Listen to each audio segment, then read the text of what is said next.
Magandang araw sa inyo lahat. Ngayon ay magluluto tayo ng adobong pusit.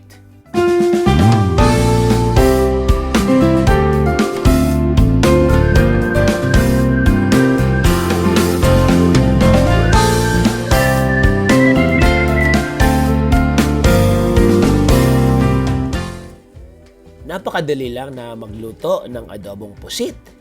It will only take about 12 minutes para maluto ito.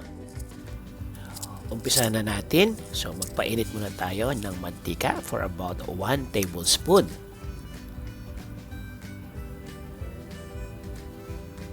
Pag mainit na, isunod na natin ang 8 cloves of garlic.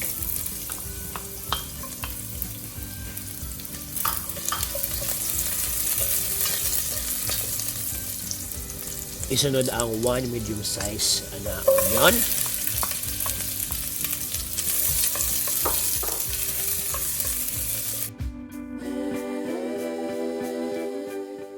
Isunod natin ang paminta for about 1 teaspoon.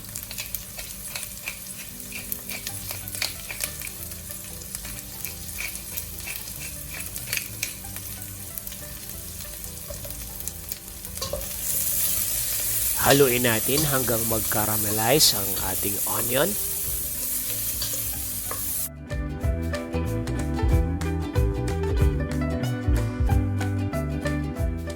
At kapag luto na ang sibuyas, isunod natin ang toyo for about 3 tablespoon.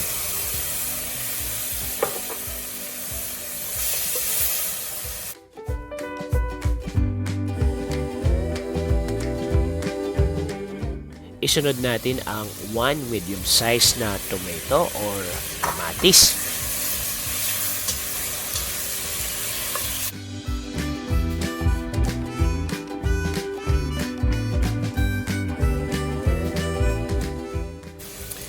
Isunod ang dahon ng laurel or ng bay leaves.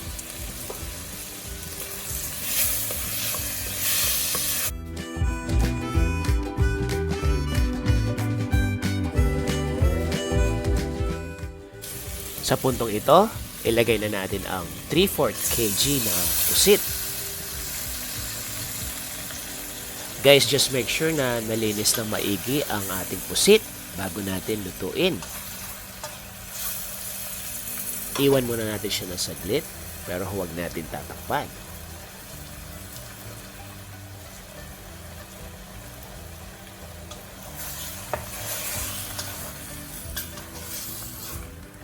Pagkalipas ng mga 3 minuto, haluin muli ang ating pusit.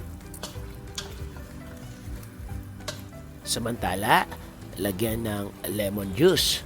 Kalahati ito ng isang buong lemon.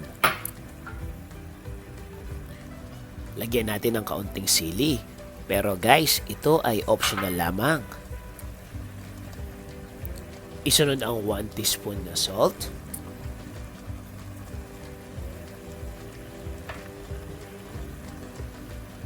Haluin muli hanggang sa ma-distribute lahat ng mga nailagay nating ingredients.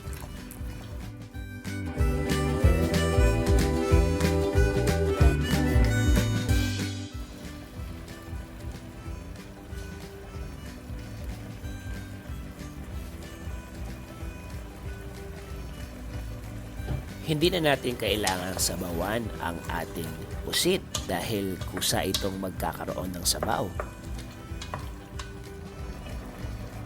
Just make sure na hindi overcook ang ating pusit dahil kung hindi, kukunat ito.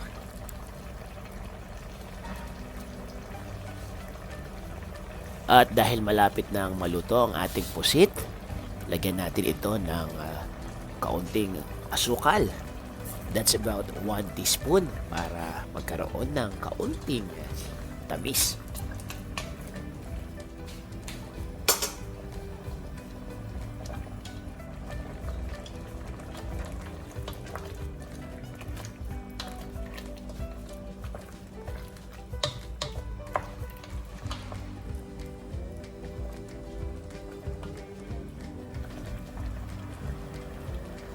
Hayaan natin kumulo ng isa pang beses at maluluto na ang ating adobong pusit.